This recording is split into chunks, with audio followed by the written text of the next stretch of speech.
আজ নাকি সারাদিন বিকেল দিকে বৃষ্টি হবে, সেই অপেক্ষায় ছাদে গিয়ে দেখলাম তখনও গরম রয়েছে। তো ছাদে নিয়ে গেছিলাম এই দুই ভাইকে। এদিকে আমাদের বাড়ির সামনে ঝিলবার লাইট চলে গেছে, অথচ বৃষ্টির আশা নেই। আর এদের দুজনকে কোথাও রাখা মানে কোনো দিক তাকাতে পারবে না। দেখো শুরু করে দিয়েছে ছাদের মধ্যে। ছাদটা আমাদের এমনি অগোছালো হয়ে এটা ওটা সব পড়ে রয়েছে, সব তো নিচের কাজ হচ্ছে যেহেতু। আর বলতে বলতেই দেখলাম না সন্ধ্যা থেকে হাওয়া শুরু হলো, তারপর এরকম মেঘ ডাকাও শুরু হলো, আর বৃষ্টিও শুরু হয়ে গেল। তবে জানি না এটা কতক্ষণ চলবে। তো বাইরেও যেতে পারছি না, খিদেও পেয়ে গেছে।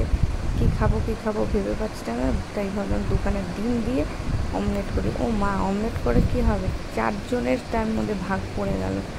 তারপরে কতটা দুধ পড়েছিল, কালকে দুধ পড়েছিল।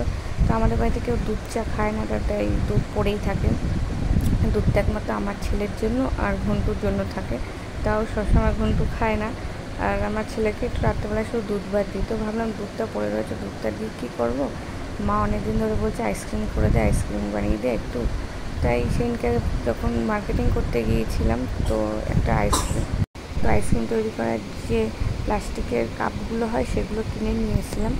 তো এখানে দুধটা ফুটিয়ে নিয়েছিলাম, ফুটিয়ে নিয়ে কী ভুল করেছি দেখো, ঢাকা দিয়ে রেখে আর অল্প আঁচেই ঢাকা দিয়েছিলাম। কি ছেলেকে খাওয়াতে গিয়েছিলাম, এদিকে দেখি দুধ পড়ে কতটা হাফ হয়ে গেছে। এমনিতে হাফ করতে হয়, এটাকে ক্ষীরের মতো না করলে হবে না।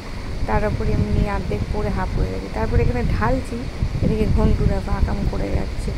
একটা কোনো কাজ যদি এখন আমি শান্তি মতো করতে পারি, যার ফলে আমি আর এখন কোনো কিছু করতে চাই না। আমার কাজ করতেই এখন বিরক্ত লাগে। দেখো একবার কল খুলে দিচ্ছে, সেটার ভিডিওতে দেখাতে পারলাম না। লাস্টে আমি চামচে করে নিয়ে এটা করলাম, ঢাকনাগুলোকে নিয়ে বেসিনের মধ্যেও ধুচ্ছে। চারিদিকে আমার হাফ আইসক্রিমের হাফ সব ওই ফেলে দিয়েছে। তো আর সব তৈরি করতে পারিনি, 3টের মতো হয়েছে। আর এখানে 2টো ওয়াটারমেলন আইসক্রিম বানিয়েছিলাম। 2 দিন ধরে ফ্রিজে থাকার কারণে ওয়াটারমেলনগুলো নিচে হয়ে গেছে, আর ওয়াটারমেলনটা ওপরে উঠে গেছে আর বরফটা নিচে চলে গেছে। তো রাত্রেবেলা বিদ্যুৎ চমকাচ্ছিল বলে রাত্রেবেলা আর এটাকে জমাতে পারিনি। সকালবেলা জমানোর পর দেখলাম যে না, আরও একটু জমলে ভালো হতো।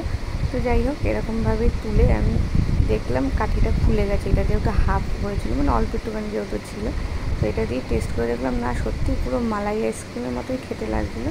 তো পরে আর ভিডিওটা করা হয়নি। রাত্রেবেলা এমনি একটা বাটির মধ্যে ঢেলে খেয়েছিলাম, দারুণ লাগছিলো। তবে এই প্রসেসে যদি তোমরা করো